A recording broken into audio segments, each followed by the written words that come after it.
this episode's going to take off just because of what I'm about to say. Do you think the Palestinian state has a right to exist? The Torah does not tell us that we can't kill. You get the death penalty. On purpose. I'm not trying to turn you into Tzadiki or Tafiquetus. Why is he chayav debt? This is like the periodic table on steroids. I must say, you're going hard. Right? I'm going hard. I'm letting you in on the deepest, innermost secrets of my life. I'm afraid to say this, but it's emes. The state of Israel is tonight. I feel like I don't think about Mashiach as much as I should. Like, imagine I knew everything. You know how stressful that would be? It's called ADHD. Love and with kindness and with people and truth. And that is how we change the world. First of all, welcome to the Don't Quote Me podcast with Moshe Milstein. And now this episode we're here with Shloime Zionce. So Shloime, it's nice to meet you again. Welcome back. You're just fresh off the plane? Fresh off the plane from Uman. From Uman. Well, fresh off the plane, you can always be pretty confident if someone tells you fresh off the plane, they're probably right. Yeah, I'm usually fresh off a plane. Sometimes I get off the plane and I'm fresh, but I'm still off the plane. I hear that. You're definitely off the plane, so it's probably okay. So, yeah, I finally got you to sit down here, and now we're going to talk. We're going to have 7 questions. Okay. 7 interesting, thought-provoking questions. Don't be afraid to just go on a tangent and go wherever you want. I'll go wherever I want, and we'll see how this works out. Sounds awesome. Okay, so first the sponsor. First sponsor is Wave Films. In today's digital world, it's all about video. Everything's all about video. Consistent posting is going to set your business apart from every single other business that there is. And that's why Wave Films is offering something amazing. Absolutely amazing. I just spoke to him. They offer unparalleled value, professional, high-quality video content that captures the core of your brand and maximizes your impact on platforms like Instagram, Reels, WhatsApp status, and TikTok. So this is it's very broad. So for 3 years, Wave Films has been the go-to for businesses that don't settle for less. Meaning this is top-notch stuff. I've seen them. I actually follow his status. I see the stuff that he does, the behind the scenes. This is real stuff, Hollywood level. And so their expertise in crafting videos with precision and flair ensures your brand not only stands out, but leads and makes you feel good. That's one of the most important parts. So sign up for 6 months, mention the Don't Quote Me podcast, and get the first month free, completely free. That means you get a little video for free if you sign up for 6 months. 347-525-5598. Reach out to them, 347-525-5598. This is exclusive first time ever offer and ends in 4 weeks from release. Wave Films, your brand will make waves. Okay, so right here, I have the 7 questions. So this is a very interesting question. Actually, I think it pertains to you more than most upcoming podcasts. So the question is, what do you envision the post-Mashiach world to be like? And what part are you truly waiting for? Wow. So, first of all, you're making me feel a little guilty because I feel like I don't think about Mashiach as much as I should. Okay. Myself and so many others are just focused on getting through the day, getting the bills paid, getting the kids off to school, making sure there's groceries in the house. And you know what I mean? It's like, we are so bogged down with such, a lot of things are important and family and whatever, and then there's just dumb stupidities and we get involved and we get distracted. And you're coming here, you're opening up a podcast with these hard-hitting questions, like, what do you envision it to be like? So when I have thought about it, and I haven't thought about it enough, when I have thought about it, I envision a world of simply bliss, a world where everything is running smoothly, nobody is poor, nobody is sick, everybody is happy. The light of the Ribono Shel Olam, God's presence, is seen, and it's hard to understand how that works because we don't see. We can feel, we can hope we feel, we try to feel, but you don't see it now. Maybe some people do, I don't, usually. Personal. Whatever, but personal level. But I imagine it to be a situation where it's felt by everyone. And I think about this a lot because this part I actually think about peace in the world. There's so much conflict, so much fighting. And I try to go out, show the world that I'm a peaceful person. I want to be a peaceful person. I try to promote peace and unity between many different communities and religions. And I hope that we can find some common ground. Doesn't mean that I think you're right. It doesn't mean that I agree with everything you say. I think there are many things that I can disagree with in other religions, for sure there are, and in other communities and other political factions. However, I try to find the common ground. I want to find what we have in common. And I feel like there's a movement, a lot of people, they're like, oh, kumbaya, and they want to make peace with everyone. And they're willing to look past all sorts of crazy stuff that other people do, which you cannot look past. Certain things are not meant to be looked past. You're supposed to stop somebody and say, listen, what you're doing is not okay. Doesn't mean we can't be friends. Doesn't mean we can't get along. But I have to put my foot down here and say, this I'm not okay with. And a lot of people just ignore that. They're like, oh, because we want to make peace and we want to have a good world, we're just willing to accept everybody for who they are and what they do. And you don't have to do that. Is this something for yourself that you tell yourself, this is where I put my foot down and I'm not listening to this? Or do you tell them? Do you have to tell them? So number one, you have to have your own boundaries. You have to know where you stand and what you're okay with and what you're not okay with. And I have many friends all over the world. I have people in almost every country in the world, actually. And like, I have some friends in the Arab world who have some very different ideas about what the Middle East should look like and if Israel should exist or shouldn't exist. And I used to think, when I started in this, that like,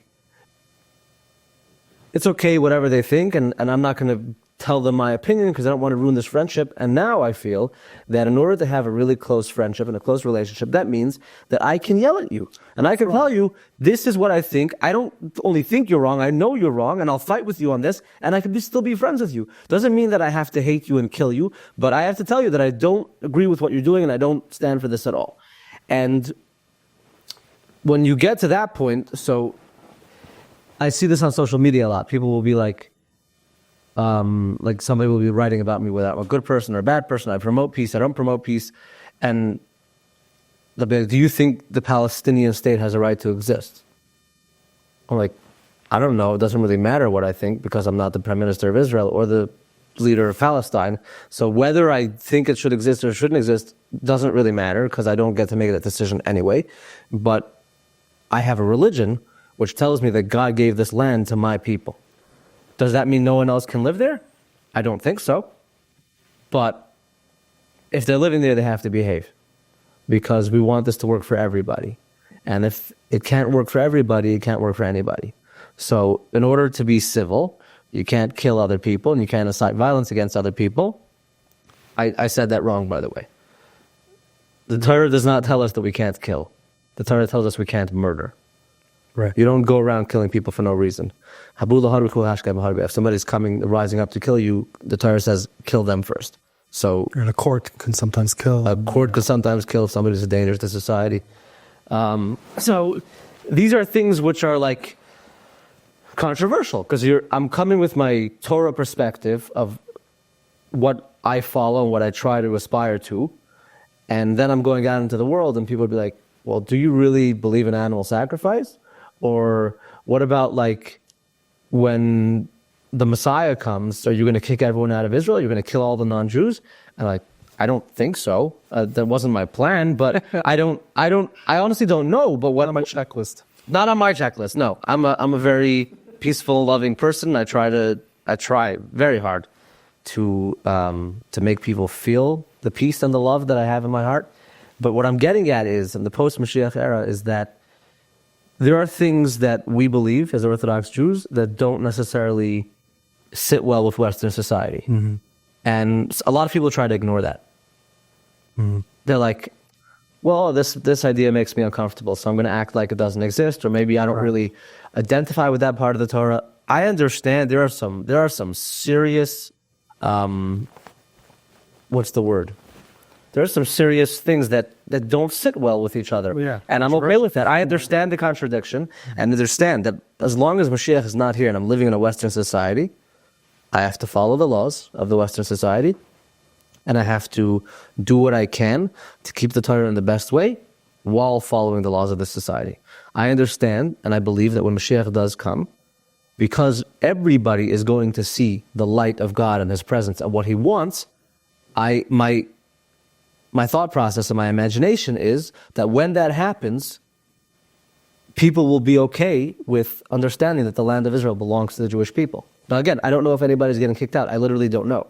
Whatever happens is... I'm just saying, whatever happens is, not only the Jewish people are going to see it, everybody's going to see it. It's beyond and me, therefore, and if it's clear, if you get to this place where I don't even understand how it's possible, but I try to believe that it's possible, that everybody sees the revelation of God and everybody understands what God wants, this is not going to be controversial anymore. Right. Like even people who believe that Israel shouldn't belong to the Jewish people, I believe at that point will believe it.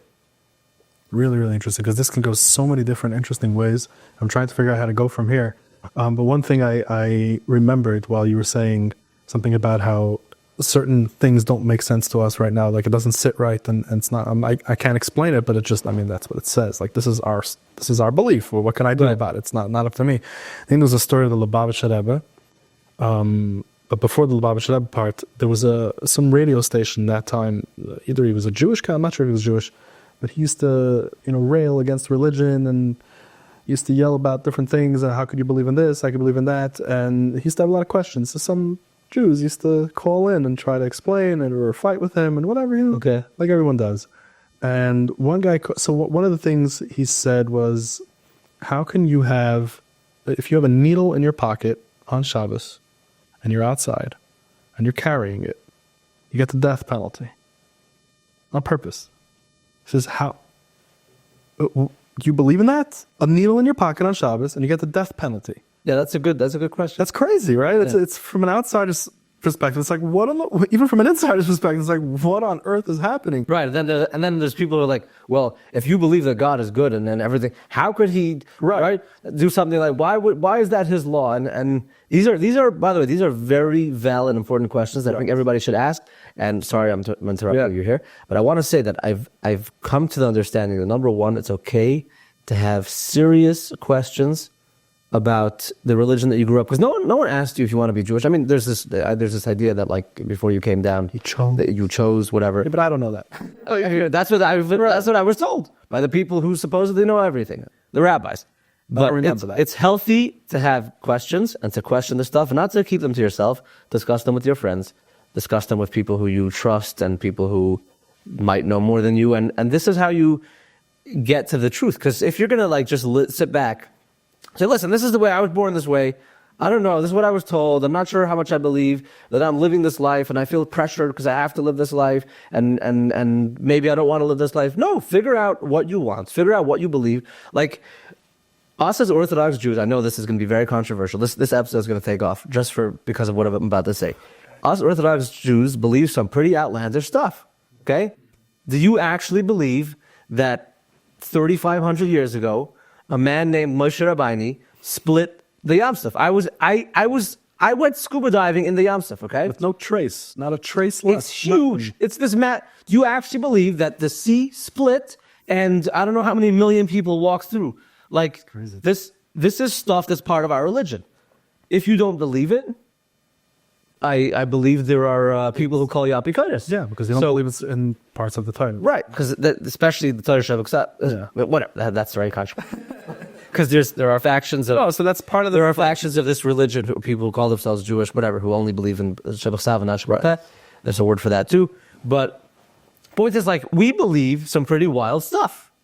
And I think it's important for every Yid to ask himself, do I really believe this happened? And if I do, why do I believe this? Was I brainwashed into believing this, or is it something that I truly, truly believe? And if I don't, why don't I believe it? And what can I do to make myself believe it, or why do I feel the need to make myself believe it? Meaning, I'm not trying to turn you into tzedaki or tapikoides. I'm just trying to get people to think, I'm in this religion. Am I in or am I out? Right. Because I feel like there's a lot of people who are not sure if they're in or out, and it causes a lot of confusion. And figure it out. Yeah, it's interesting. It's not what you expect to happen when you go on that journey. It's not what you expect. It's not like, oh, well, now everything kind of makes sense and everything's perfect. It's more of a, you end up connecting to yourself extremely well, connecting. And once the main thing makes sense, once that one big thing, like let's say God created us, or he gave the title, once that little thing makes sense on 98% on the makes sense table, the scale of makes sense. It makes enough sense where you can actually live your life like any other decision that you make that kind of makes sense. You end up being like, okay, then everything that's connected to that has a strong link to that main truth that I have, it's part of the same package. Now, I bought into this package now.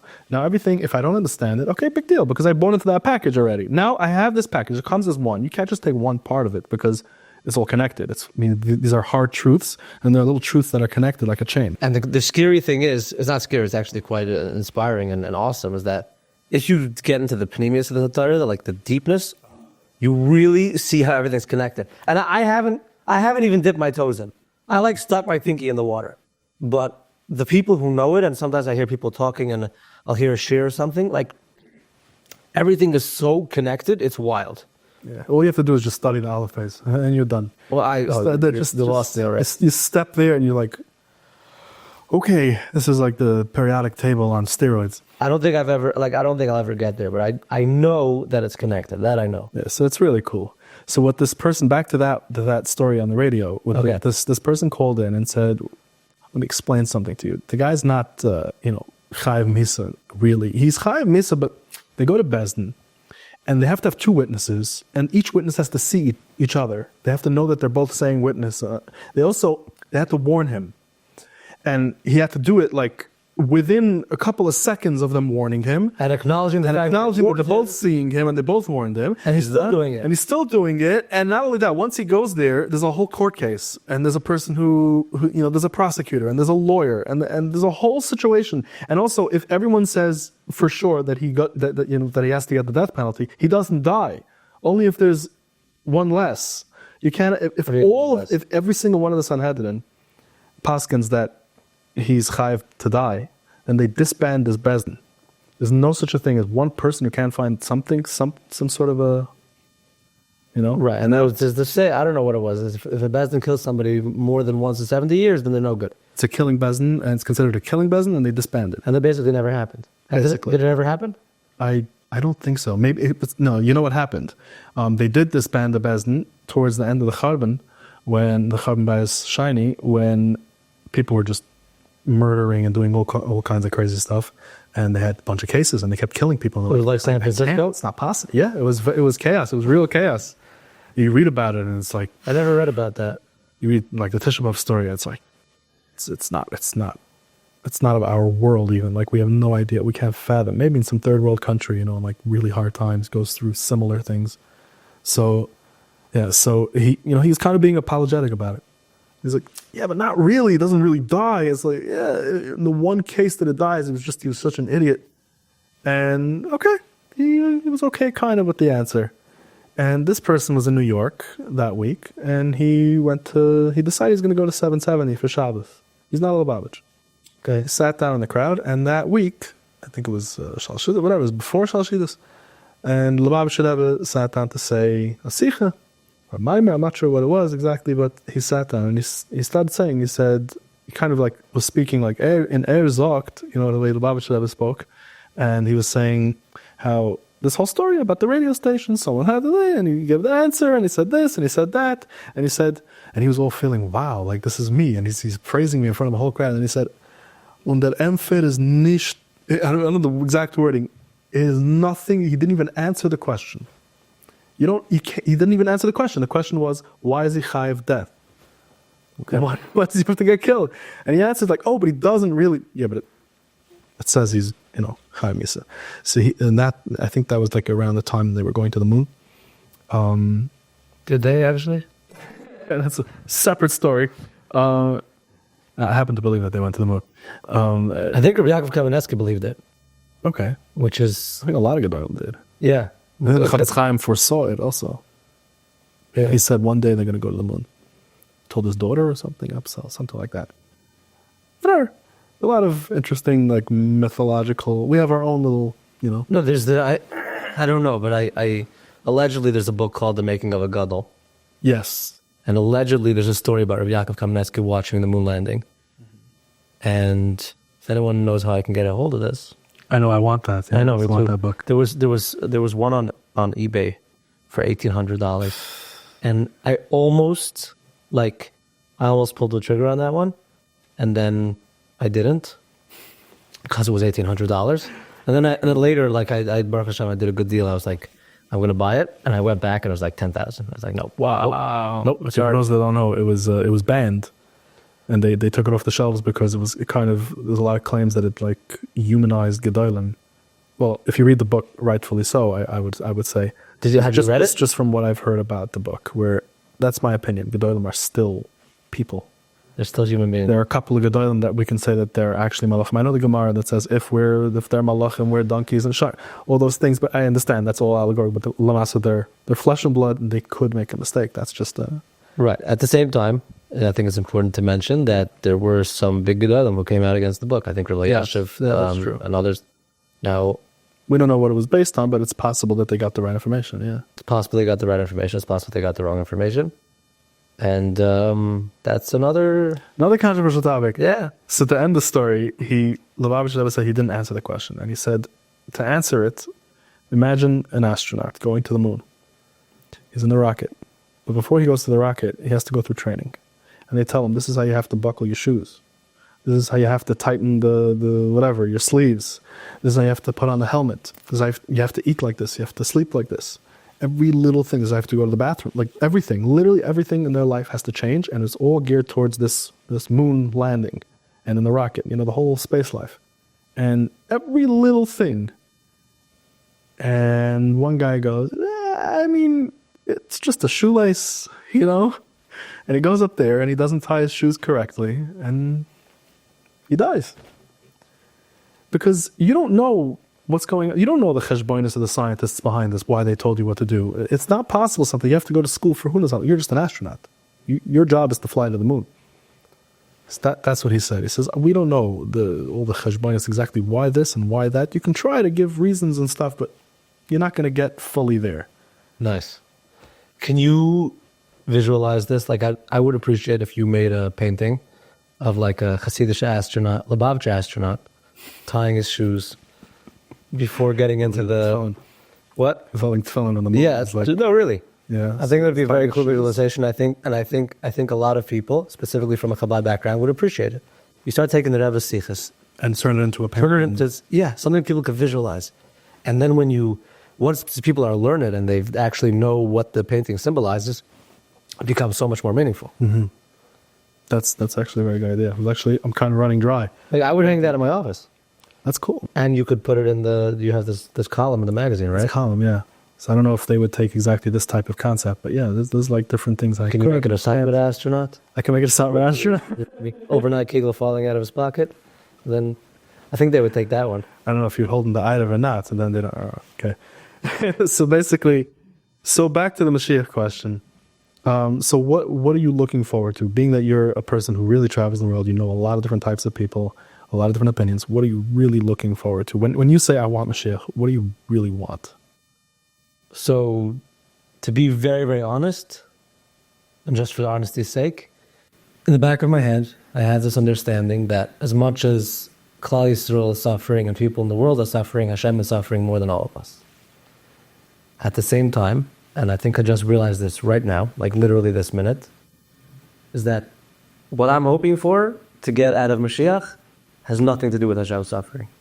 It has to do with the suffering of the people who I see suffering and the world suffering, and I've traveled to a lot of places where there's a lot of suffering.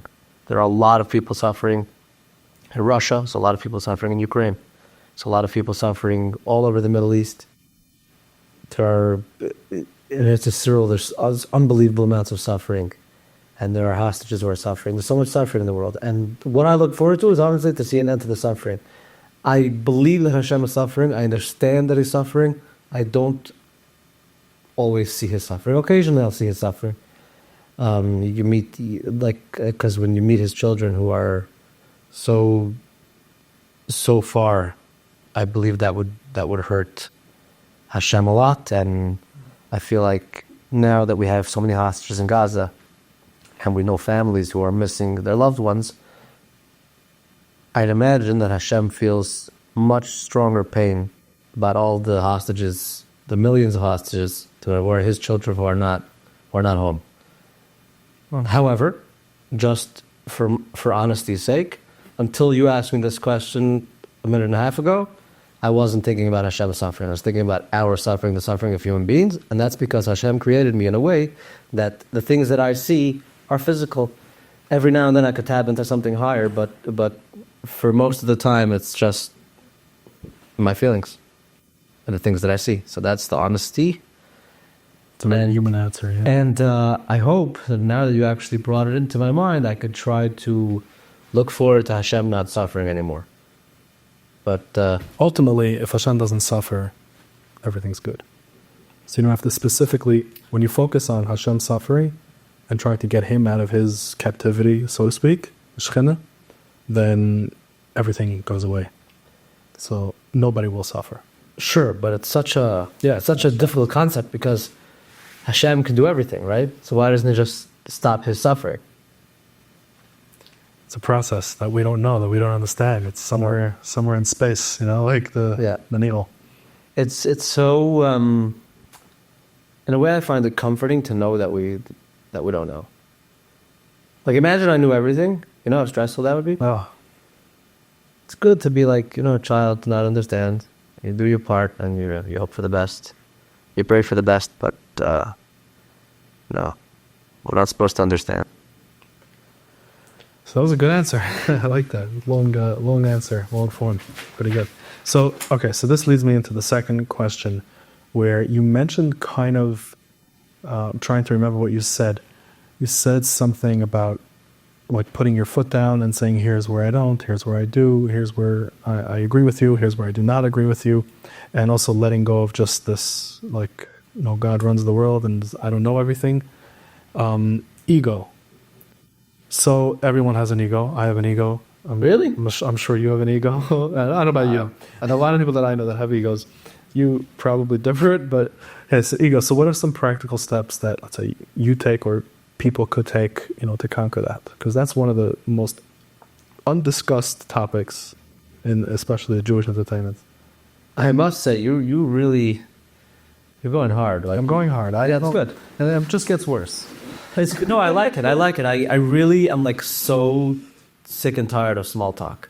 Okay. Like I want big talk everywhere. A couple months ago, I was invited to a concert, and I was backstage with Lipa Schmelzer and Joey Newcomb, and then I was schmoozing with Lipa, and then I started talking to Joey, and like I don't even remember what he opened up with, but he opened up with like he asked me a question that was so big. I was like, Joey, I love where this is going. It was like so. It's like he loves Joey. Yeah, there's no small. And Lipa, by the way, Lipa also big mind, big hat, big soul, deep conversations. I was with him in Iraq, and we had a Shabbos, just me and Lipa Schmelzer locked in a hotel room for 25 hours in Iraq. No one knows we're there. Wow. The conversations are like deep places where most people are afraid to go. So I'm not at the small talk at all. I do it because it's necessary sometimes, but I like that you're going deep. What can I do to conquer my ego? Practical step, nothing. I try to build it up. Get it there. No, well, hold on. That's what everybody actually subconsciously does. We try to feed our ego. That's what we do. What are some steps we can take to not do that? You're asking good questions. I don't know if I have the answer to that one. I don't feel like I've conquered that.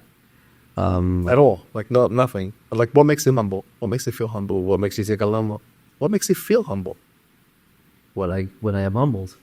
For instance, I feel give me a time when you were humbled. Like, you did a project suddenly not work out and you have to throw it out after working very hard and you're just like... Like, yesterday I was at the Laboucher Azoy. And... With Trump? I was there pre-Trump. And then you were the opening guy. Well, I went to Davin. I heard that he was going to be there. I didn't even stick around to wait for him because I had somewhere else to be. I'm not waiting for the president. See, that's why. But I was there, and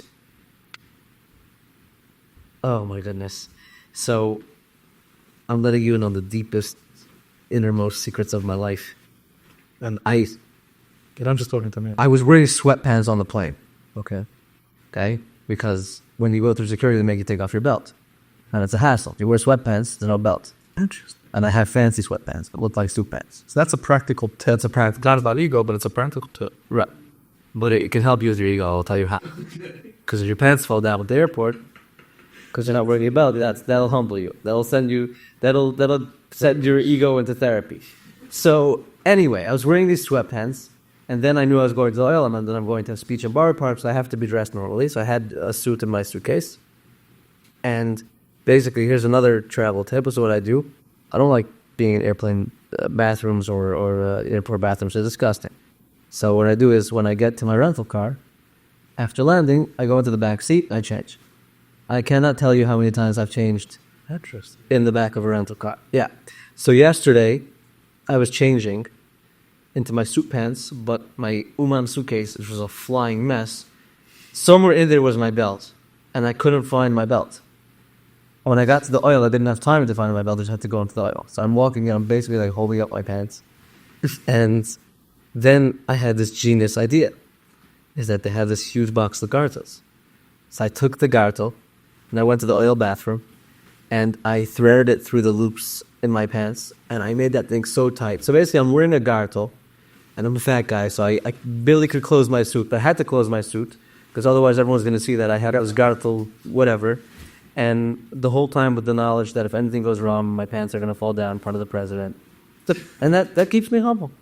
Like these little things make you remind yourself that you're nothing special. You're a regular person who can keep his pants up. And, Wow. Yeah. Wow.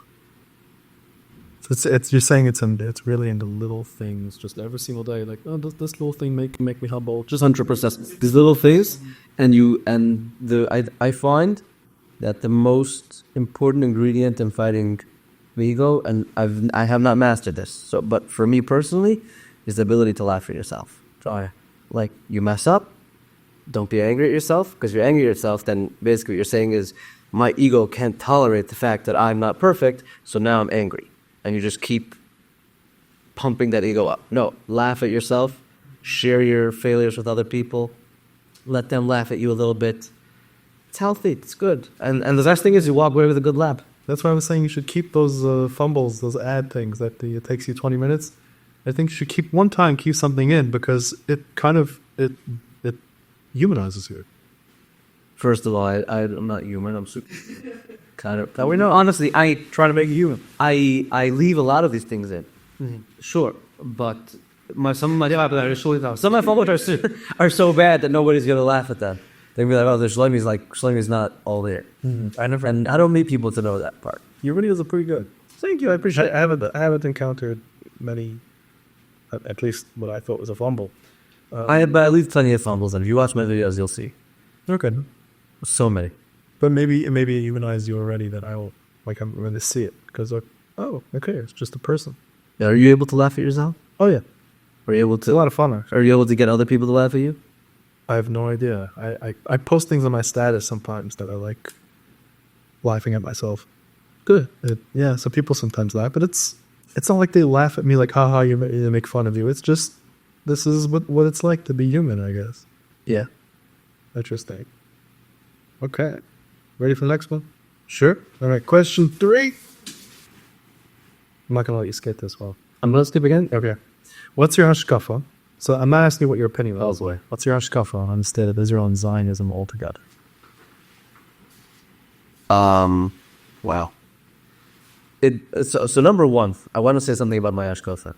There's almost nothing this is going to be so controversial, but there's almost nothing in my hashkafa that has not changed over the course of since I've become an adult, and that I can commit will not change.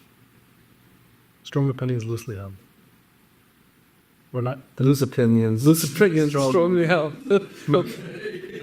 Or I don't know, either one is fine, but it's always evolving, and this is one of the things. Like, if there was one, if Shloime Zionce didn't exist anymore, and somebody was going to take his whole life. And by the way, me talking in third person also, that's like It's a little dangerous. What's it can? If you're going to take my whole life and encapsulate it into one quote or one thing that I want people to know about me or about the world, about themselves, because that could change, is that you have to really be searching for the truth. And if your mind is not open to hearing the truth or to processing new information and trying to figure out if that new information is the truth, then essentially you're a closed person. No progress. You're never going to make progress. You're never going to get anywhere in life. And you're probably going to end up in a fight with your wife, with your kids, if you ever got to having a wife and kids, and with everyone around you. Because you have to be willing to process new information and to be open to the fact that you got everything completely 100% wrong. And this is going to sound extreme, but I believe it's the truth. That could be religion also. I consciously understand that there are more than 2 billion Christians in the world, and a lot of them are very learned. A lot of them really know their stuff, and they believe be'emin shalaima that a certain person is going to come and save them, and they believe this very strongly. And I'm embarrassed to say this, but it's definitely true. Probably hundreds of millions of them are far more learned about their religions than I am about mine. And then you have Muslims, also about 2 billion of them. Same thing. And there's all the Buddhists and the Hindus and everyone else. And we're this little group, a tiny minority of people who believe some very outlandish things. I'm not saying they're not true, they're just outlandish. They're just not they don't jive with nature. And telling me somebody split the sea, naturally it's not possible. Right. So you believe in miracles. I believe in miracles. I do. But understanding that we're a very small minority of people, and the Rabbim believes otherwise. They believe all sorts of other outlandish things. Every religion has outlandish things that they believe. And to be comfortable with the knowledge that, I am 100% in this, so I chose it, and I stand by it, but I am open to new information. Do you understand what that means? Yeah. I'm afraid to say this, but it's emes. It's that you can't be scared of it. And just like there's all these stories of Gairim or Valchilas, people who found Judaism after trying every other religion.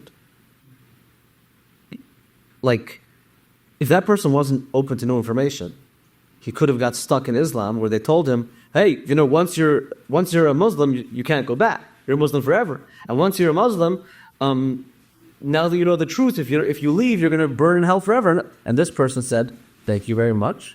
I heard your information. I understood your information. I'm going to search for the truth. And then he came, maybe he went to Christianity. I don't think many Muslims go to Christianity. I think it's more Christians going to Islam. Because Christianity is more that they're considered and I don't know what the Muslim term for it is, but it's more than a dezura than their belief. Correct. Yeah. So you don't swear. But the point is, these are people who are open to new information. Yeah. I'm not trying to tell anybody to go study a different religion. I'm just saying, if you found something that you believed 100% was the truth in the place that you were in at that point, and you didn't follow it, you're not a true person. That's all I'm saying. And you have to be open to new information. That means that if I get into an argument with my wife, and I think I'm 100% right, and then turns out that even though it's a massive smack to my ego, and maybe even some other people in the family know that we got into this argument, and they know that I'm 100% ready to die on this hill, then I find the new information. If I'm a normal, healthy, truthful person, I'll say, you know what? I was wrong. You were right. And I'm being moida al emes, and let's move on. If I'm going to be stuck up with my ego, and I love how these questions are connected, by the way, then this will take this fight, till the bitter end. You have to be able to learn from Nosha. So There's no bill I want to die. There's no bill you want to die? I don't know. He has to be able to know information, that's all. Yeah. Okay, what was the question? I don't even know the question, I just know that. What was your discussion about the state of Israel? Okay. Zionism. Right, great, okay.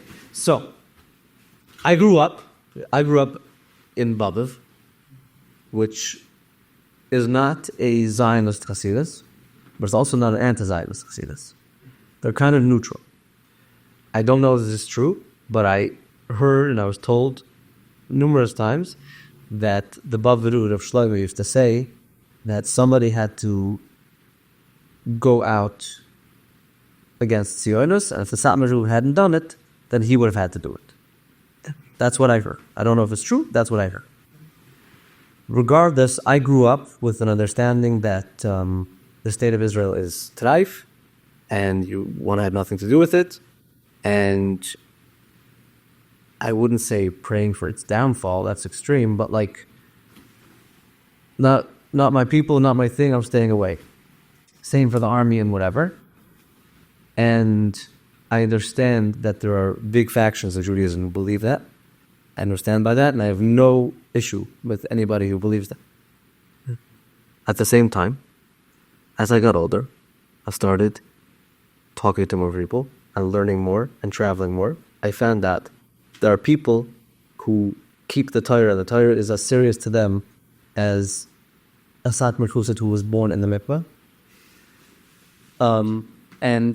And I say this with absolute sincerity. There are people who take their Yiddishkeit as absolutely 100% as serious as somebody who lives in Williamsburg or Monroe. And these people believe that the state of Israel is the greatest gift that God has ever given us since the Churban Beis HaMikdash. And they believe that this is a Schalta de Gela, and through the state, Mashiach is going to come. So where do I stand, personally? Number one, doesn't really matter because nobody's going to listen to me. And but I've come to understand, and this is what I believe is the truth right now, and it could be that tomorrow I'll be an Israeli soldier, or tomorrow I'll be a Mashpia Asat, but I have no idea, because I'm looking for the truth. So when I find the truth and I believe that I understand the truth, that my belief changes. And I'm totally fluid. I'm open to these things changing all the time. They don't change very often radically, but I've had some radical changes. The place where I stand now is that I believe that for a Satmar Chusid, it's 100% Taif. And for a Mizrachi Yid, it's the greatest thing in the world. And they're both emes. Eile did it at the Kivchaim, and Ramata Frank once told me that there are places, if you look at the Satmaru's writings and the Sfurim they wrote, there are certain things that he writes that if you read them, you didn't know it was Satmaru, you'd think it was Rav Kook. And there are certain things about Rav Kook that if you read what he writes, you didn't know who was writing it, you would think it was a Satmaru. And you have to understand that both were massive tzaddikim and gedolim. I don't understand how their shittas could be merged. I think they are somewhat contradictory. At the same time, I believe they're both emes. And where I stand, I believe that, at this point, I believe that when the State of Israel was founded, there were many serious issues with the state and the people who founded it. And at the same time, I believe that even flawed people with flawed intentions can unintentionally trigger something which might be the beginning of the ghetto. Yeah, interesting. And kind of Rav Kook's. Okay, is it? I don't know. I never learned this. I never to see it. Well, then he saw more of the future. He was talking about the future. He saw these people right now, they're no shaykhs. But he said when he saw that big parade or whatever, the first time he was there, he said, "Can you see and I said, this is what's going to come out of this." So he wasn't seeing them now as like größer tzaddikim. He did tell them that they're big tzaddikim because he's very Chasidish in that way, like Baal Shem Tov, rat type of Chasidish, where he was just trying to build them up and trying hopefully to change them with something good, love. And there's a famous story in a kibbutz. I'm not sure. There's a bunch of different versions where he told people like, "Wow, you're amazing. You're growing plants for Klal Yisrael, like in Eretz Yisrael, you're growing these things. That's amazing. You're cooking and you're doing things. It's beautiful." And Shailin, he left. I think the Rebbe Chaim Zonefeld was there at the same time. He was trying to get them to do a minivan on Shabbos. It wasn't successful. They were there at the same time. They spent Shabbos there. He wasn't successful. He was trying no million. And he did it his way. And Rav Kook did it his way. And the next week, Rav Kook said, so next week I would come back. I would love to actually eat alone with you. He didn't eat on the whole Shabbos, anything that was cooked in that kitchen. And these people were the most fry of the fry. And they're really, really almost anti-religious. But you know how Israelis are with the rabbi. Look at a rabbi, grand rabbi comes up. There's some sort of a kibbutz. And he pumped them up. The next time he came, the next week, that kitchen was entirely kosher. Entirely. So he was more of a future. He was like, I'm doing this now, I know, because in future, what it's going to look like. So it's an interesting thing because you have then, let's say, Satmar was anti-Zionism, whatever it was then. There's no real religious Zionism. It was very small. Was it? It was pretty small. Caucus was already gone. It was still very small. There wasn't. It's totally not like today. You have, even in religious Zionism, you have like so many factions. Friends, a lot of them are very, very, not just from French. From I met some of that. It's so. Yeah, it's really interesting. And there's another thing is like when I was growing up, it was like somebody goes to the army. That's like the worst thing you can do. I know people. I know people personally. I ask them, why are you in the army? Because there's a mitzvah. I'm talking about people who go to the army to serve Hashem, to do Hashem's mitzvahs. Now, is it what I would do? I don't know, but I'm not an Israeli citizen. No one has to listen to me. The only reason I would ever have to make a practical decision about the state of Israel in my life is if I was a citizen and I had to vote. Would I vote or would I not vote? And it could be that if I would be a citizen or when I'll be a citizen, which I don't think is going to happen, I would make a different decision. But today where I stand is that I would treat it like any other government. And if I'm a citizen in a certain country and I want my way to be enforced, the best way to do that is to vote. I understand the Satmar would frown upon that, to say it lightly. Well, you're not Satmar. I'm not a Satmar. I love Satmar. I have tremendous amount of respect, and I think also it's important to understand that in this life there are people who are all gas, and some people are all brakes. And these people keep society in check. If somebody just says, hit the gas, pedal to the metal, you're going to fly off a cliff. If somebody says, keep your foot on the brake, you're never going to go anywhere. So you have Irv Cook, gas, all gas, Satmar, brakes. And like this, You're not out. the car stays on the road. So That's a very... yeah, I think I would vote, but I'm not a citizen. So Very interesting. Okay, so we got that. Interesting answer also, because I wasn't expecting it to go even that direction. Okay, question 4. So this is a famous question everyone asks, and so this is going to be a little easy on you, but here goes. So if you could have a deep conversation with one person from Tanakh, Mishnah, or Gemara, who would that be and why? wow. Meaning not like it It has to be one person? Okay. I'm open to whatever you're interested in saying. First, when you asked the question, the first one that came to mind is Yosef Atzadik. Wow. So, hold on. Your name is Yosef Shloime? Shloime Yosef. Shloime Yosef. Okay. Does that add to the reason? Actually not. Okay. It's just that, in a way, I feel I have a certain connection to Yosef because he was away from his family and everything he knew for many, many years. I wasn't away for many years. I'm always in and out. But one of the things that I feel personally has helped me get this credit, and I understand that it's completely counterintuitive to what many other people believe is the right thing to do, is the fact that I've been out of society. I've been from society. I'm living from society. Let me make that clear. And I'm a firm person. But I've had a gajillion opportunities all over the world where I'm in a place where nobody sees me, no one will know what I do, nobody knows me, and I'm talking about places completely off, like in the mountains of Afghanistan. There's nothing, God-forsaken places. no such thing. But essentially, I found that being alone, from society, makes me firmer. Makes me stronger in my Yiddishkeit. It makes me feel so connected to Hashem that... It's like a pride? No, it's not a pride. It's like I understand that there's nothing else. Meaning, no one's waking me up for Shachris or for Stam Tefillah. Nobody is checking whether I put on a Rabbi Natan Tefillin or whether I said I should use it after the bathroom or whether I tied my shoes the right way. It's just me and Hashem. And that's how I figure out if I'm in or if I'm out. Because if you're always in, then you never had the opportunity to figure out, is this actually what I believe? Am I here? When no one else is looking, what do I do? How do I act? what do I wish I could do if no one else was looking? No one was looking. I'm in the mountains of Afghanistan. I do whatever I want. And that's how I found out that I was actually in, that I really believe this stuff. And Yosef was out for a long time, and he stayed strong. Probably became much stronger. He had some Zionism that I don't know anybody alive today who would be able to walk out of these Zionism unscathed the way he did.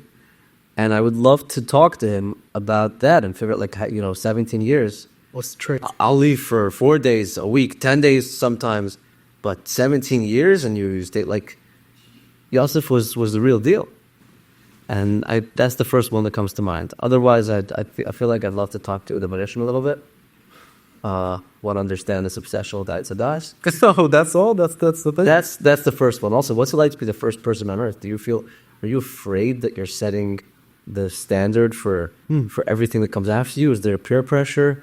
Is there no peer? There's no one else around, so you're kind of like no one's watching. But also, you feel like everyone who comes after you, they will want to emulate you. And how does that make you feel? Are you afraid of that? Are you?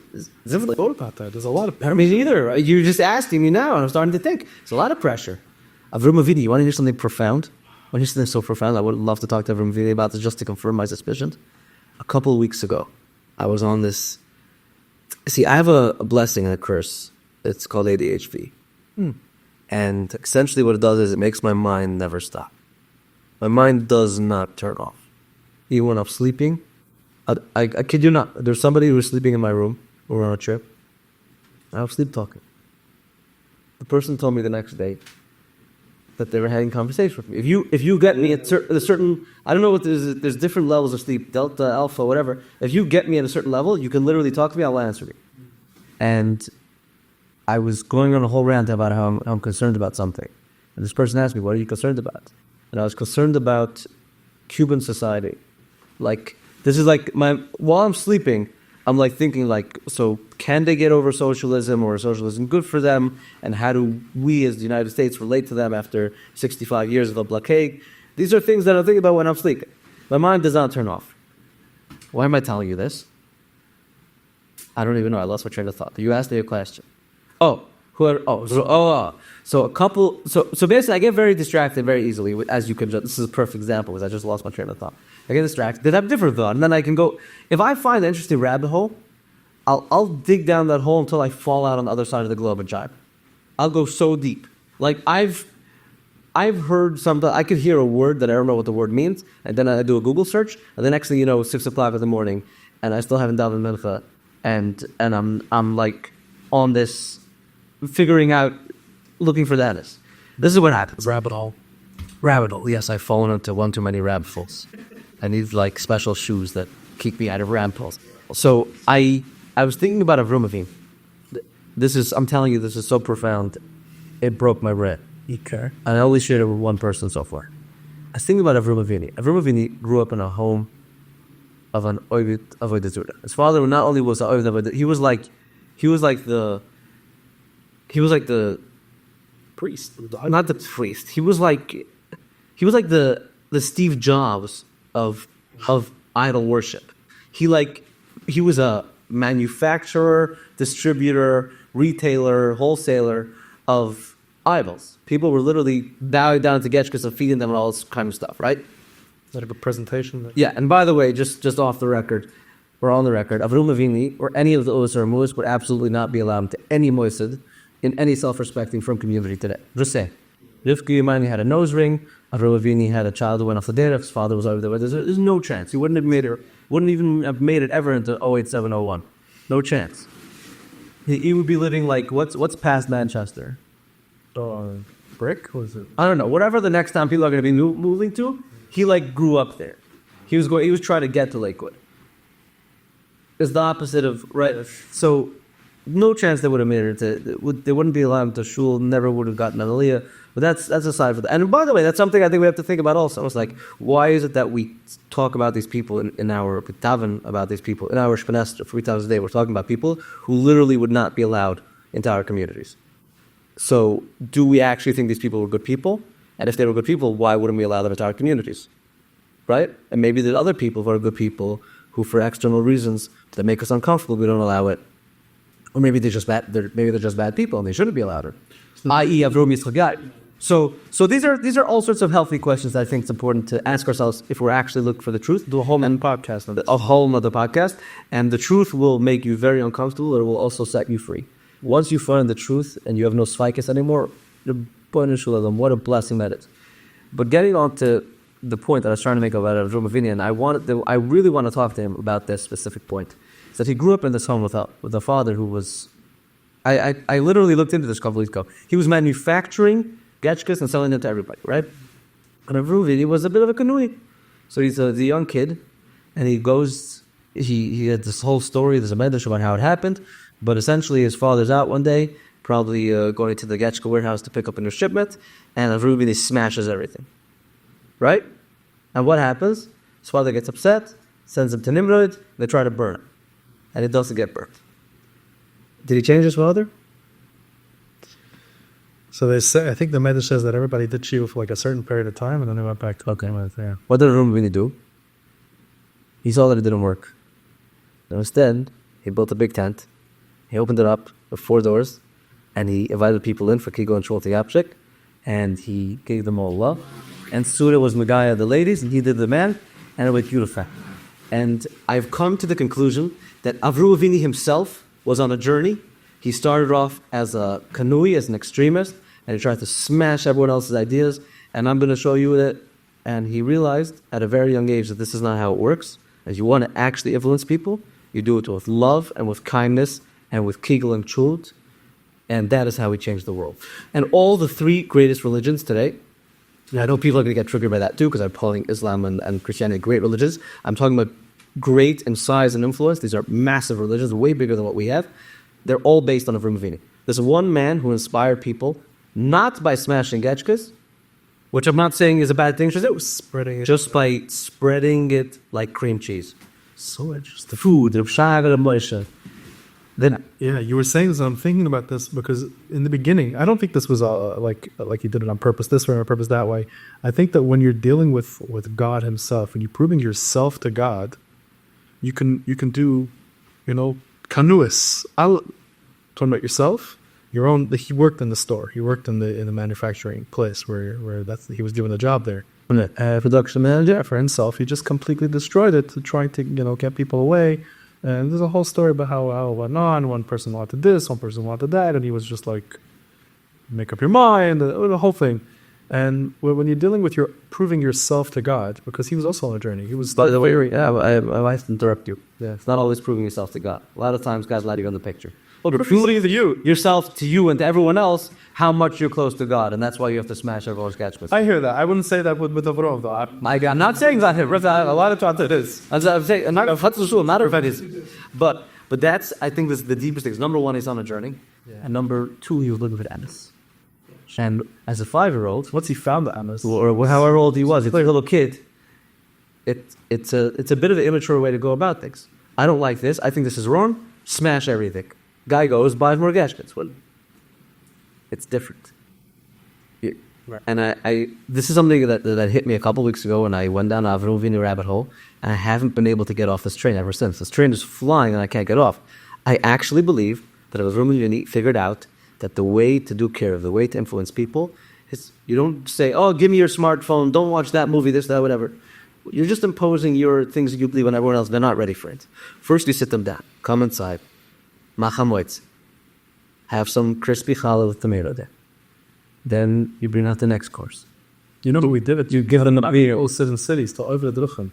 People were going on their way. Yeah, we're talking about truck drivers. Rosa, people on the journey, so meaning on the journey. I hear spiritual love, but these weren't necessarily the highest times. They said they were over there with the Zuni, made them watch their. These are people in motorcycle gangs, sure, truck drivers, and people who drive tow trucks. These are next level people, and he brought them in with a little bit of food and beer. There's even the recipes in the when the Maluchim came. So specific sourdough bread with tongue and mustard. This is how you do kiruf. You're not going to influence anybody by screaming at them, by smashing their gadgets, by smashing their smartphone or anything else. With meat boards. Meat boards, the city boards, kickle boards, all that stuff. That's how you do it. Very interesting, because the food does connect people. That is another big thing also. Yeah. Food connects food, music. music. I don't know who play music, but it's possible to play. I mean, yeah, maybe you sang Shabbat from everyone. No. Someone new music. What I'm saying is that if you go back to your question, I would want to confirm this with Avram Avini, but I'm like as sure as I ever been that that's what he learned, and I don't know why no one ever picked up on this. Maybe someone did. Maybe someone picked up on it. It sounds like Hashem is telling you, Lech Lechu. It's like, okay, you need to be not with those people. Like, you can't be in a regular society. There's always friction and whatever. You go out there. But one second, you were getting into it. Now people are going. Now people are coming to you. They're passing by. Now we can talk. Because when there's friction with society, like kind of like what you said, where you grew up in you live in a Jewish society, but when you're out there, that's where you can really grow. Right. But then now you know who else I want to talk to? Noach. Okay. Noach. Already without the... I know. I got one. I'm going to start a whole podcast. Talking to people who don't go around anymore. If I could talk to Noach, I'd be like, so he's living in San Francisco, right? The whole society's gone to hell because he was literally living in a lawless place, and with the whole society, it was crumbling. Everything was self-destructing, and for some reason, he's this one good guy. And then there's all this Noach bashing that goes on, by the way. Everyone bashes on the one guy who stayed good in the bad society, which is such a Litvish idea. I'm sorry. Like, it's a cult. It's so cold. The one guy who literally, it wasn't just like someone who stood up against his community. The entire world was evil. One good man, Ish Tzaddik. And everyone's like, oh, Noach, what a missed opportunity. Don't put yourself in Noach. Noach probably didn't even have shoes. But if he had shoes, if you got into his shoes, you probably would not bash him anymore. It's number one. Because for you, the societal pressure to stand against everybody. And he's building this taiva. And people are passing by, like Noach's in his driveway, right, building the taiva. And people pass by, they're on the way to the bar, they're on the way to who knows where else. And everyone's laughing at him. He's the laughing stock of society. Everybody's laughing at this man. He's like, I'm building this taiva. And somebody was asking, why did it take Noach 120 years to build a taiva? Right? Is that how long it took? Yeah, I think so. I remember I once had a chavrisa whose daughter teacher asked the girls a question about Noach, why it took 120 years. And I don't remember what my chavrisa said. I remember what his daughter said, what the teacher said. But what I thought to myself was that the only way for Noach to stay good was to stand there in the driveway and build his taiva the entire time. It's like the mabul is happening. Hashem basically told him, I think this is my understanding, the mabul is happening of this certain date. Build a taiva. And he just went. Maybe it actually took 120 years. Maybe he just decided to make it go slow.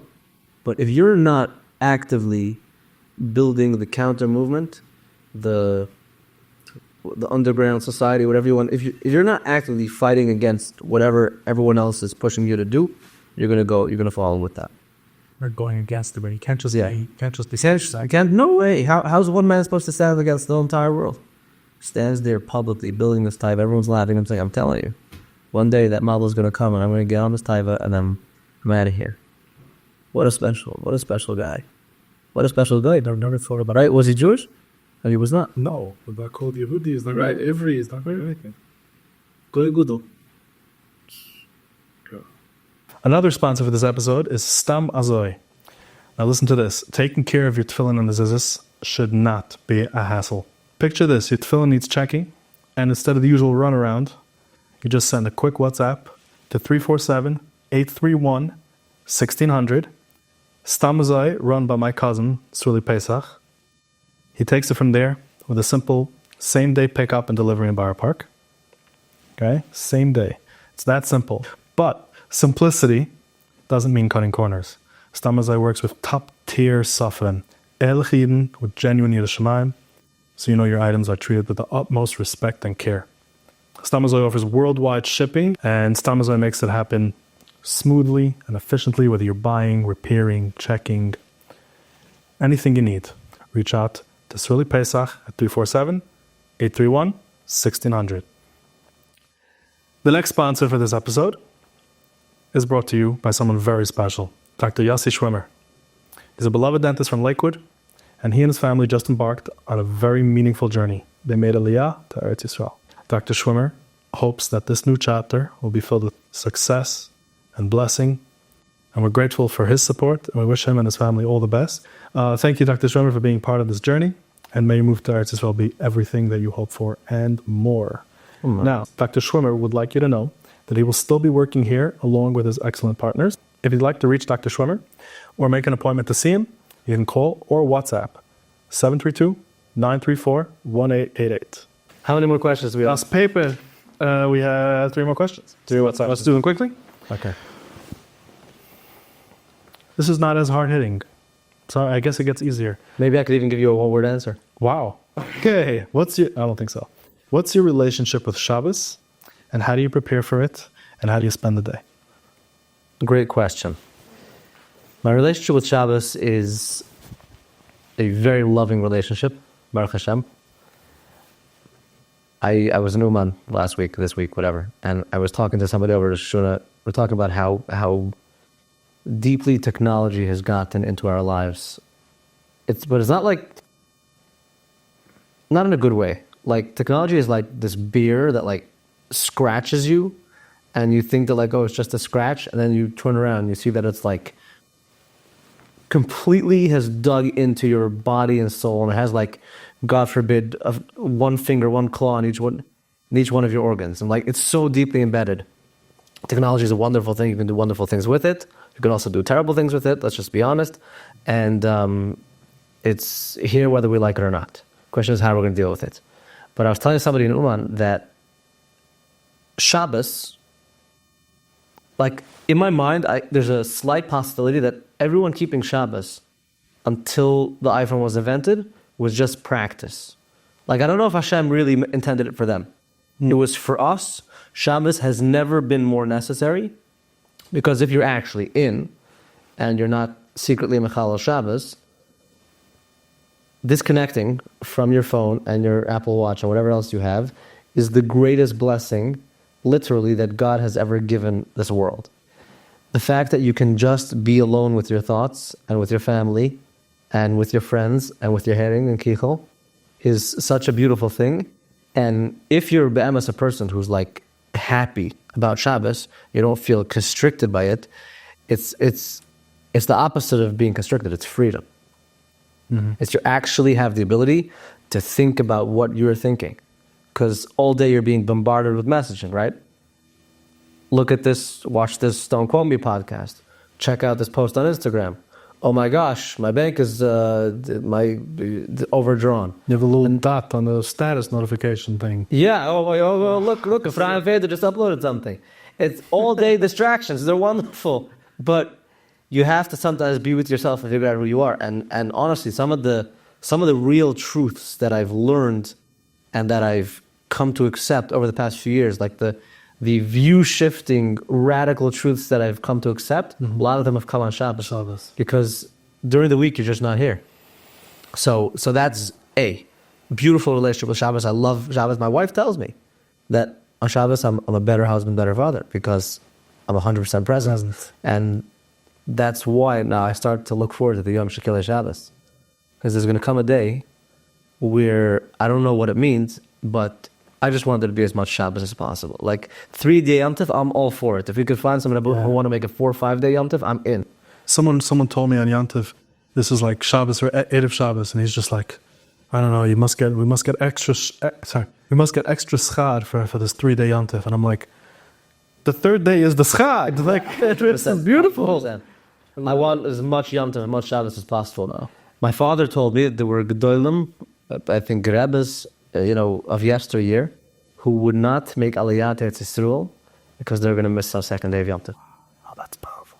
Meaning Yom Tov to them was so special. Right. I don't know names, but this is what he told me. So that's the first thing about Shabbos. The second thing about Shabbos is that I'm a person, because I have ADHD and whatever, I'm always up to something and I'm always working. And until Mamash, 3 weeks ago, I was working until this month. 5 minutes before the Shkia, I'm in the shower, and then I'm out, and it's always like the do I still have 30 seconds to put on stick deodorant, or do I have to go without deodorant for Shabbos? And I don't like to use spray deodorant, so like these are the things that I deal with on a weekly basis. Okay. There's somebody, actually I should give him a shout out. His name is Nussi Rosenberg. I don't know him very well, but his brother was my chavris at one point, whatever. And we're connected on WhatsApp. I saw his status a couple times, and he was posting that he's very mafid to stop working at Chatzas. My shvid also stops working at Chatzas for many years already. He's always told me, if you work past Chatzas, there's no blessing in the money and whatever, which I don't connect to that specific. That's not why I'm not going to work past Chatzas. I hear that. Okay.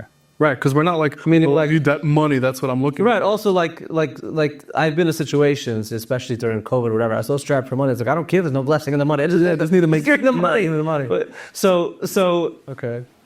But I admire my shvet is very, the emes, he keeps a very long 32-hour Shabbos. It's a minhag that comes from his Rebbe, the Klozmer Rebbe. He does matzah. 31 hours, says Lois Savari Aish. So Loy is 31. I don't understand. He does early and late? Yeah.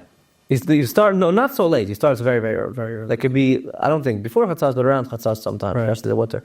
I did that once. Very cool. It's cool? So, in general, I try to do Shabbos an hour early no matter what. Nice. So, it's not like people are like, how do you do it?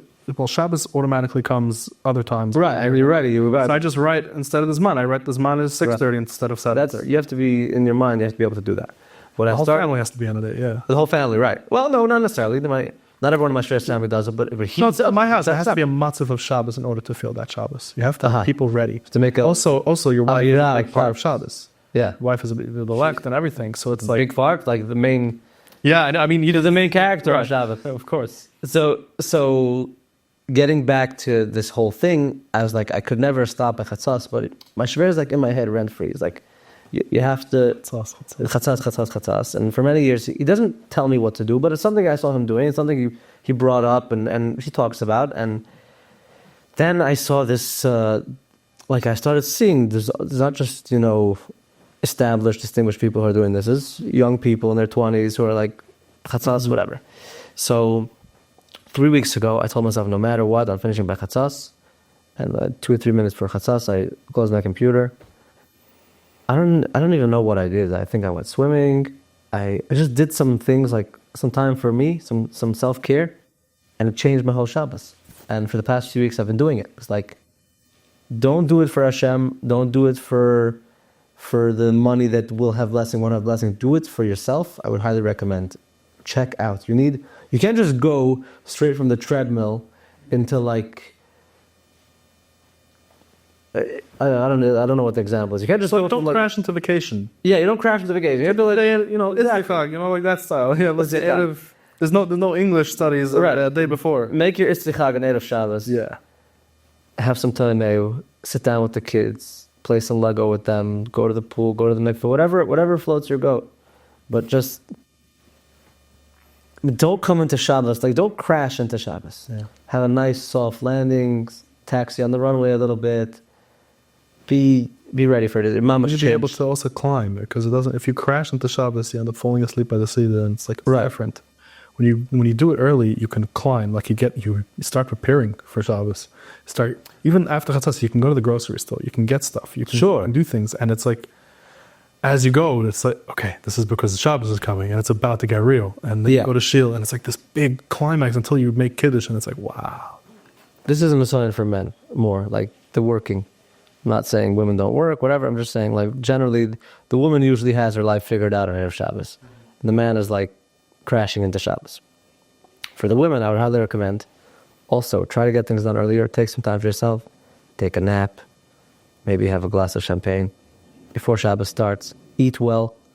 Because your husband comes home from Shil, and he's in a good zone, let's say, because he did what he had to do on Erev Shabbos. And he wants to sing Shalom Aleichem and Ashes Chayil, and he also wants to say the Ben Kol Elamim.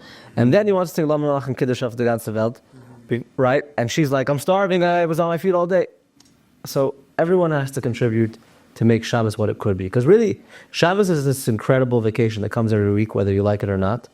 And hopefully you like it, because if you like it, it's awesome. If you don't like it, then you're a prison in your own religion. Why not like it? You may as well like it. Yeah, and there's all these like, there's literally goyish celebrities these days posting about like, So- they found out about Shabbos and everyone should have a Shabbos at some point, and it's very healthy. But everyone, if you just take a few simple steps to turn it into the potential that it's incredible. Shabbos is the best, absolute the best. That's why you said that, because there's actually a source. I don't know where it's from. It's like a Chasidish source, I think, that it's a skill of a Shalom Bayis to take a nap on Erev Shabbos. So everybody's like, really? Like, I'm going to go take a nap while my wife is working? No, maybe more. No, no one ever said no man ever. Usually the wife is saying, you're going to take a nap while I'm working. Yeah. Yeah. Well, yeah. So it's good that you mentioned that, because maybe the wife should also take a nap. Everyone should take naps. I think the world would be a lot better off. There'd be less wars in the world if people took more naps. Erev Shabbos and on Shabbos. And during the week. Of course. I think Israel does that, no? Like they take a little nap. Siesta? Is that what it's called? Yeah, that's what it's called. Europe also? It comes from Europe. Israel is culturally in Europe. Right. Geographically, it's in the Middle East. Culturally, it's in Europe. I always had a problem with that. Like, Middle East is not a continent. What continent is Asia on? They're in Asia. They're in Asia. So an Israeli is an Asian. I'm sorry? An Israeli is an Asian. I can classify an Israeli as an Asian. Person of color. That is so cool. Yeah. So they're a minority. Sure. But not just like Jewish. No, I'm Asian. Right, they're on the hierarchy scale of oppressed people. Wow. Yeah. Wow, okay. Okay, next question. Question number 6. I think we discussed a little bit of this already, so we can just go through it quickly. Should everyone's opinion be considered? Yes. Anything to add? Or just yes?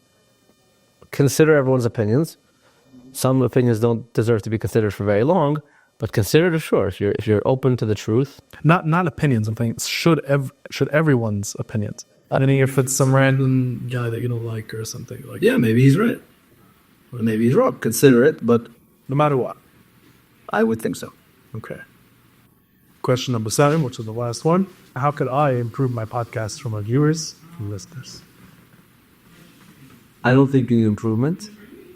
I think that if people will understand the depth that you have within you, and what's the opposite of chaplessness?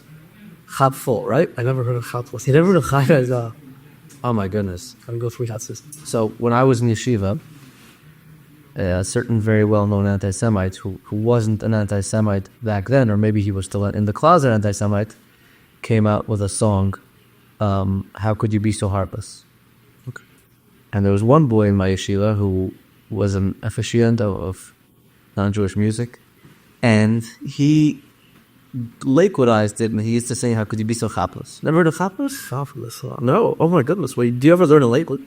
I learned for like 2 Zmanim. Okay, so you didn't get to the chapless part. It's a word called chapless, like someone who's not in touch. And then you're the opposite of chapless. You're chapful. Hatless. You're chapful. Hatless. So I'm hapful. Yes, and I've been telling this to people on and off the record, is that I really believe you're one of the most talented people in Klal Yisrael. You have an incredible ability to have deep conversations with people who you don't know very well, and they get very deep very fast, and also from an artistic perspective. Ladies and gentlemen, Moshe Milstein. I've told many people, recommended to many people, that when I come to you with a project, I say, and I've worked with many other graphic designers, you know how much time I have to spend on the phone? No, I wanted it like this, and like that. I give you a few sentences, a voice note or two, and you get it. You're helpful. Like it's an art, because you're able to deliver something that somebody wants quickly without stress, and not many people have this ability. And I believe that it's not just in your art; it's in general. You get things fast, and you understand them on a very deep level. That's why I'm able to have very deep conversations with you. So you don't have to improve anything. Other people have to improve their search for the truth to find you, and then you will reach more people. But that's on them, not on you. So there's no respect. Okay. Thank you, first of all. Thanks so much. And he's not appreciate all the ego building stuff. Thank you. On that note, you have to mention this guy right here. Right. So the elephant in the room. So give me a second. One, before we do that, I'm going to give the last sponsor. This is a sponsor that we both know Very well. very, very, very well. How well do you know them, actually? So I'm on another podcast called Latest Talks, and they're a major sponsor since the beginning, like very, very early on. And we interviewed him with Percy. We went into Shai Weinberger, and he is the owner of Luxury Kosher Villas. So what can you tell me about Luxury Kosher Villas? Luxury Kosher Villas is a service that will allow you to park your family or crash your family into Florida. You want to check in and actually really be in. We call Luxury Kosher Villas. I've stayed by them multiple times, usually for about 2 weeks per time. So in the last year, I spent 1 month in Luxury Kosher Villas. Wow, and that was only in Florida. That was in Florida. And I have not stayed in the houses in New York yet, but it was a whole bunch of places. But in Florida, I stayed in a few different houses, and it's just an awesome place to make yourself feel at home when you're not at home. You can get so at home that you sometimes start to believe it's your home.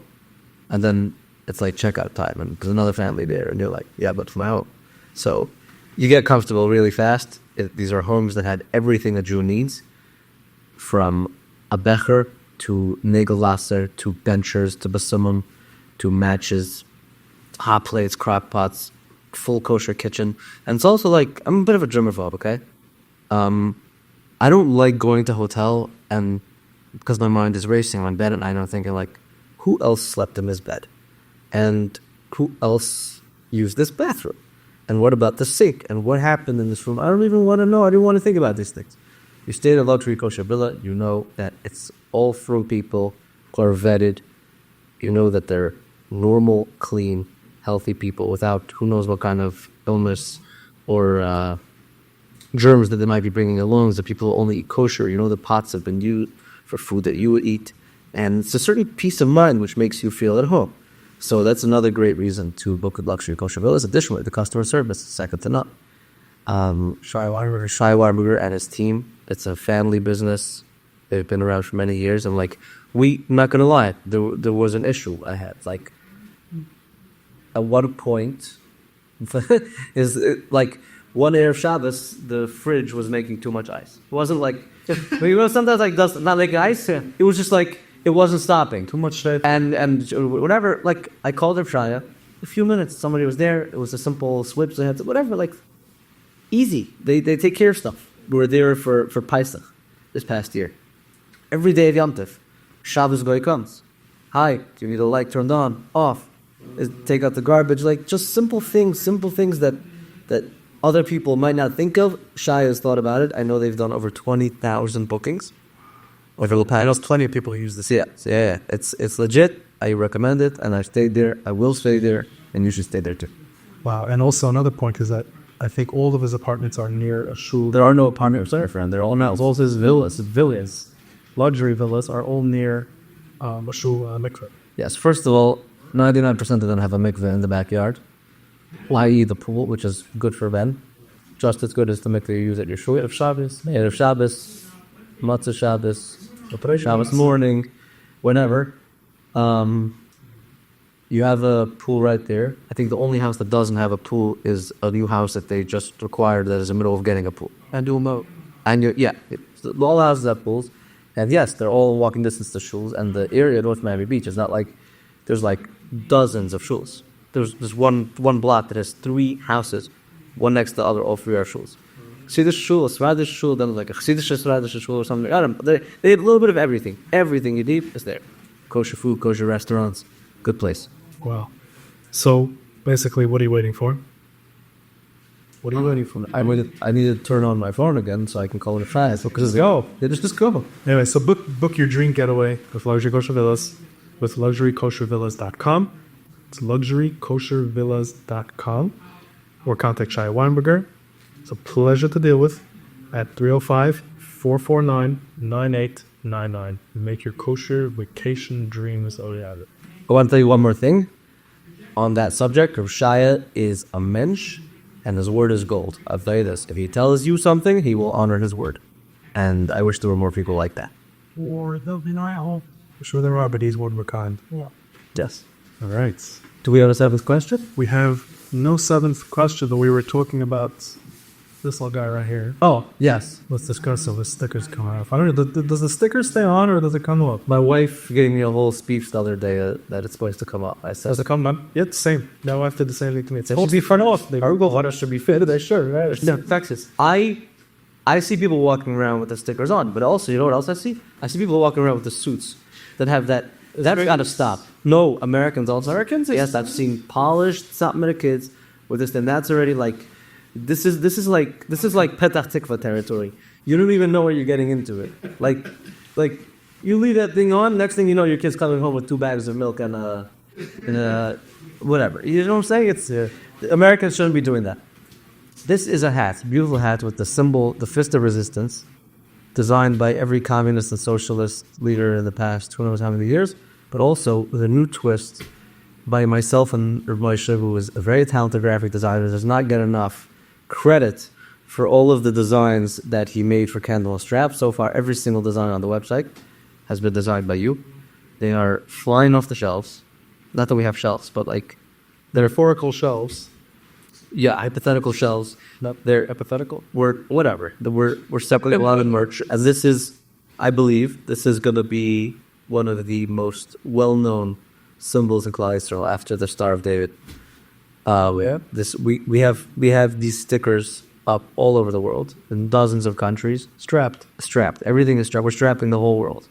And If you watch this video back to Poland, watch my video back to Poland. all over the place. Definitely on the train tracks to Auschwitz. Holocaust survivor came over to me yesterday, telling me that was for her to see that sticker go down on the tracks that took her family to Auschwitz was like it was special. Then there's Polish people who think I'm desecrating or whatever. So if you're proud to be a Jew and you're actually and you're in it to win it, and you want to show the world how proud you are that you found your truth within your own religion, which is a blessing in itself, go ahead, visit candlestrap.com, support Jewish content. Moshe makes money, I make money, and everybody wins. You get great merch. You get great merch. And we're always putting out new items. Moshe just worked on 15 new designs this morning. So there's always good stuff happening. And We have almost 100 designs available. That's a shot. indeed. So, I don't really have closing statements, what you might have. Do you have closing statements for yourself or just our overall podcast? If you see me as someone worthy of taking advice from, laugh at yourself, search for the truth, and remember that as much pain as you're in, Hashem is in a lot more pain. So, that's all. And so if you enjoyed this episode, please like this video, comment, and subscribe. And remember, don't quote me. But 1 second, you missed the thing that really trips the algorithm is when you're sharing the video. Share it with your friends. You saw something you like? You can quote him. Yeah, quote me. Don't quote him. Share. Quote me. Share. Share the video. Send it to everyone you know. Link, WhatsApp status, LinkedIn, anywhere. Snapchat, TikTok, Twitter or X. Email it to people. Put QR codes on telephone poles. Write the link down on a post-it note and mail it to somebody. And remember, don't call me. Or find me. Oh, wait. Okay. That was good.